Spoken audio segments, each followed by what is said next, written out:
అయితే మీకు ఎర్లీ డేస్‌లో దాదాపు 'హ్యాపీ డేస్' చూసుకోవచ్చు, లేకపోతే 'కొత్త బంగారు లోకం' గాని, ఇవన్నీ కూడా మీకంటూ ఒక ఫ్యాన్ బేస్ అయితే ఏర్పాటు చేసినాయి. ఒక కల్ట్ లేడీ ఫాలోయింగ్ అని, లేకపోతే యూత్‌లో క్రేజ్ అని, యూత్ ఐకాన్ అని చెప్పేసి ఇట్లాంటివన్నీ విన్నారు కదా! యాహ్! తర్వాత ఈ వచ్చిన సినిమాలు గానీ, ఇప్పుడు మీరు చేస్తున్న జోనర్ టర్న్ అవ్వటం గానీ, సబ్జెక్ట్ బేస్డ్ వెళ్ళటం గానీ, యూత్‌ని పక్కన పెట్టడం అని ఏమన్నా ఆలోచన ఏమన్నా వచ్చిందా? అంటే అర్థం లేకపోతే కాలేదండి.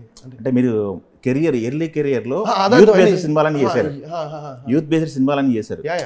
బట్ ఆ జోనర్‌ని వదిలేసి వేరే మనకున్న ఆడియన్స్ ఫ్యాన్ బేస్ ఉంది, యూత్‌ఫుల్ ఫ్యాన్స్ ఉన్నారు. యెస్. దాన్ని వదిలేసి వేరే జోనర్‌కి వెళ్తున్నామనో, లేకపోతే అలా సబ్జెక్ట్ ఓరియెంటెడ్ వెళ్తున్నాం అని చెప్పేసి ఇట్లాంటివి ఏమన్నా?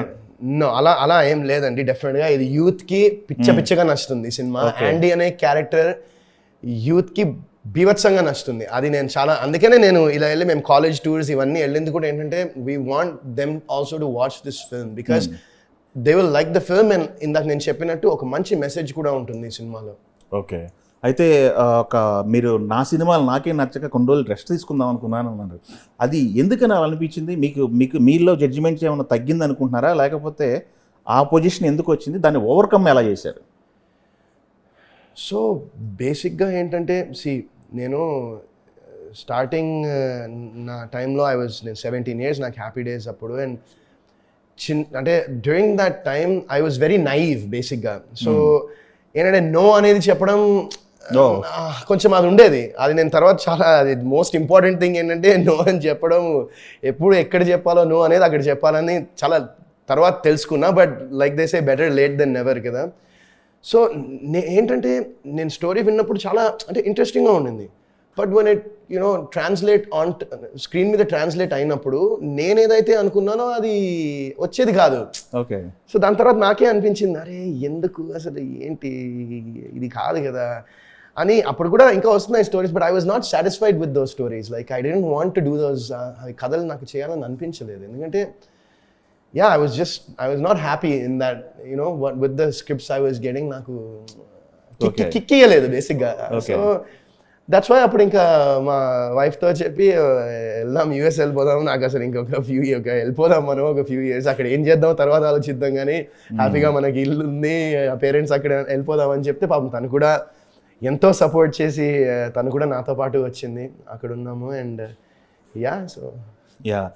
పేరెంట్స్ టాపిక్ వచ్చింది, లేకపోతే వైఫ్ టాపిక్ వచ్చింది కాబట్టి ఇప్పుడు ప్రజెంట్ మీ పేరెంట్స్ అక్కడే ఉన్నారా? లేకపోతే ఇక్కడ మిమ్మల్ని ఇక్కడికి రావడం ఏమైనా జరిగిందా? మీతో ఉంటున్నారా లేకపోతే అక్కడే ఉన్నారా? లేదండి, యుఎస్లోనే ఉంటారు. మై డాడ్స్, మా ఫాదర్ అక్కడ జాబ్ చేస్తూ ఉన్నారు. మా మదర్ కూడా రీసెంట్గా షీ వాజ్ ఆల్సో వర్కింగ్. అక్కడే ఉన్నారు వాళ్ళు. ఓకే. వాళ్ళు ఏం సజెషన్స్ ఎవరా మీకు? ఇట్లాంటి సిచ్యువేషన్ వచ్చింది నాకు అన్నప్పుడు మీకు వాళ్ళ బూస్టింగ్ ఇచ్చారా? అంటే ఫ్యామిలీ సపోర్ట్ కొన్ని రోజులు సినిమా ఆపేద్దాం, బ్రేక్ తీసుకుందాం అనే సిచ్యువేషన్ వచ్చింది కదా. ఆ సిచ్యువేషన్లో ఫ్యామిలీ సపోర్ట్ ఎలా ఉందంటున్నా? రితిక గారు కానీ, లేకపోతే మీ ఫాదర్ కానీ? ఇప్పుడు రితిక కూడా తను అన్నీ ఇక్కడ చిన్నప్పటి నుంచి ఇక్కడ పెరిగింది, 2 ఏళ్ళు నాతో పాటు అక్కడికి వచ్చేసిందంటే మీరు తెలుసు కదండి ఎంత సపోర్ట్. అండ్ మా పేరెంట్స్ చెప్తున్నా కదండి, ఇప్పుడు కాదు, నా చిన్నప్పటి నుంచి, నాకు ఊహ తెలిసినప్పటి నుంచి నా పేరెంట్స్ నాకు సపోర్ట్ చేస్తూనే ఉంటారు. అంటే దే విల్ టెల్ మీ ఏది రైట్ ఏది రాంగ్ అనేది 100% వాళ్ళ పర్స్పెక్టివ్ అండ్ వాళ్ళ ఎక్స్పీరియన్సెస్తో నాకు చెప్తారు. But at the end of the day they leave the decision to me. ఆ డెసిషన్ అనేది నాకే తీసుకొని ఇస్తారు వాళ్ళు. ఎందుకంటే మనం ఏం చేసినా, లైఫ్లో ఏం చేసినా కూడా ఎక్స్పీరియన్స్ని మించిన టీచర్ అనేది ఉండదని నేను చాలా స్ట్రాంగ్గా నమ్ముతాను నేను అది. ఎస్. మధ్యలో కొన్ని మల్టీ స్టార్ సినిమాలు కూడా కొంచెం చేశారు. మామ పాండవులు 9 మామ మంచు, అందులో ఇంకోటి డీ ఫర్ దోపిడి.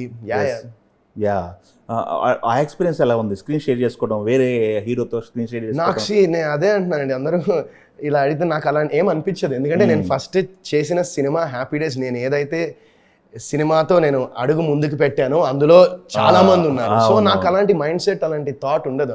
I'm open to doing multi star అయినా, లేకపోతే ఇంకేమైనా, లేకపోతే నెగిటివ్ క్యారెక్టర్ అయినా, I'm open to doing it if I like the character and I feel that నాకు ఈ క్యారెక్టర్లో చేస్తే ఒక యూనిక్గా నేను ప్రెజెంటేషన్ చేయగలను క్యారెక్టర్ అని నాకు అనిపిస్తే రెడీ టు డూ. డెఫినెట్గా నాకు అలాంటి బ్యారియర్స్ లేవు.